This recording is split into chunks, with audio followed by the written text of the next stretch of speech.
Toad and the Gift. It was Christmas time on the island of Sodor, and everyone was having a jolly time. But no one felt more Christmassy than Oliver's brake van Toad. One day, Oliver was getting ready to take a passenger train. "Sorry to leave you, Toad, but the passengers must get to their destinations on time." "It's alright, Mr. Oliver. This is one of the busiest times of the year, and it takes more than 2 engines to take passengers on the Little Western." If there's one thing I know about you, Toad, you're very understanding. Must be off. Bye, Toad. As Oliver left, Toad suddenly had an idea.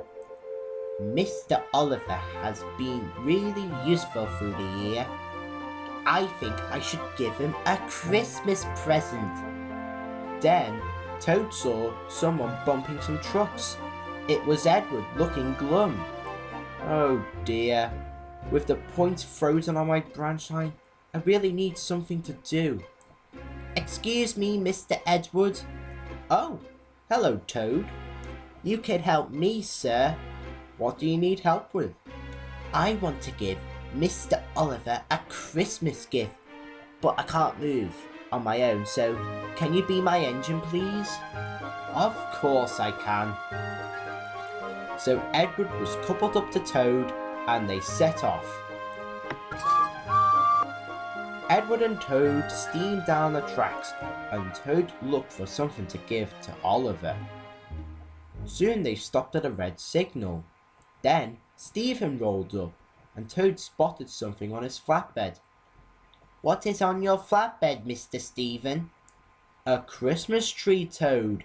I'm taking it up to Ulfstead Castle." "Oh yeah, the Christmas fair starts tomorrow." "That's right, Edward. Anyway, my signal is down. See you later." Then Toad thought of something. "I know. Why don't I give Mr. Oliver a Christmas tree?" "That does sound good, Toad, but won't Oliver have a Christmas tree at his shed?" "Oh yeah, he does. Well, we're just gonna have to keep on looking."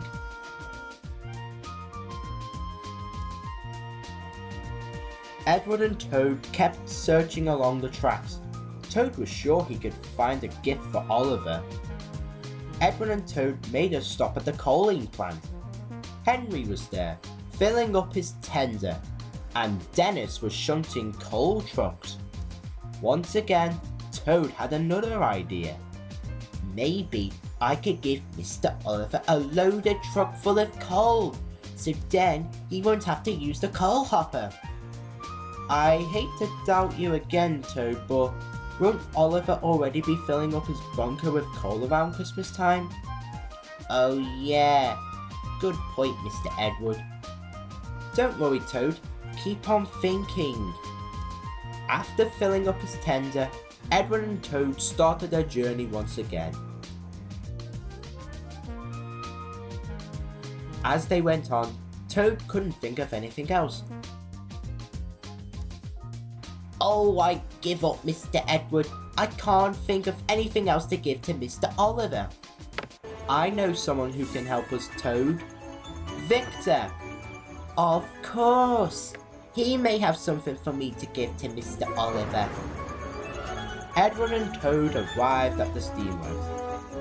"Hello, Edward, my friend. How can I help you today?" "It's not me who has come to see you, Victor. It's Toad." "Oh, in that case, how can I help you, Toad?"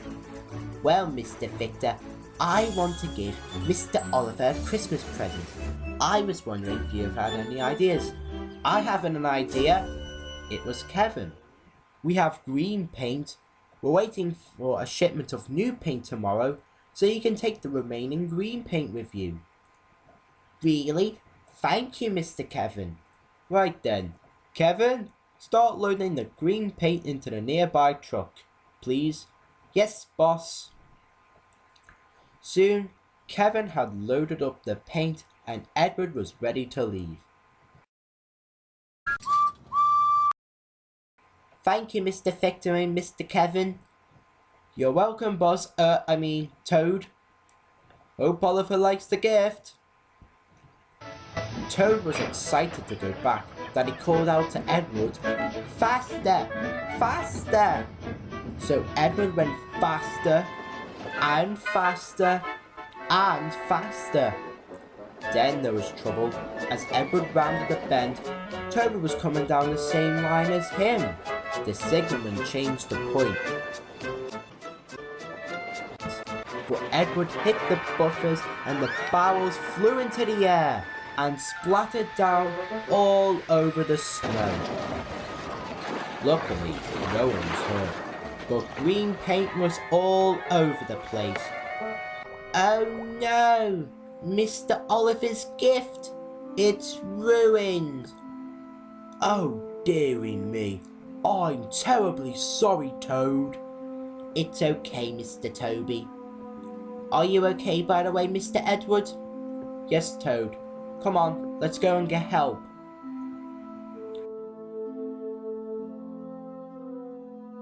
Soon, workmen cleared the mess, and Edward and Toad made their way back to the shunting yards without Oliver's Christmas present. I'm sorry if I went too fast, Toad. It's alright, Mr. Edward. Accidents happen. I just don't know how I'm going to tell Mr. Oliver. I'm sure he'll understand, but I must go now, Toad, and thank you for giving me something to do today. And Edward puffed away, but as he left, Oliver arrived. Hello, Toad. How are you two? Oliver stopped and saw Toad's sad face. Toad?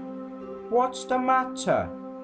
Oh, Mr. Oliver, I wanted to give you a Christmas present, so I went with Mr. Edward to find a gift for you, but there was a little accident and I'm so sorry, but I haven't got you a gift. But Toad, I already have a Christmas gift. What's that? You. Me? Yes. Spending the Christmas season with you, and when we take goods trains together, I'm glad to have a good company like you to see all the decorations. There's no better break fan to spend Christmas with. Merry Christmas, Toad. Merry Christmas, Mr. Oliver. And with that, Toad the brake fan beamed from buffer to buffer. He had never felt so happy to be a really useful brake fan.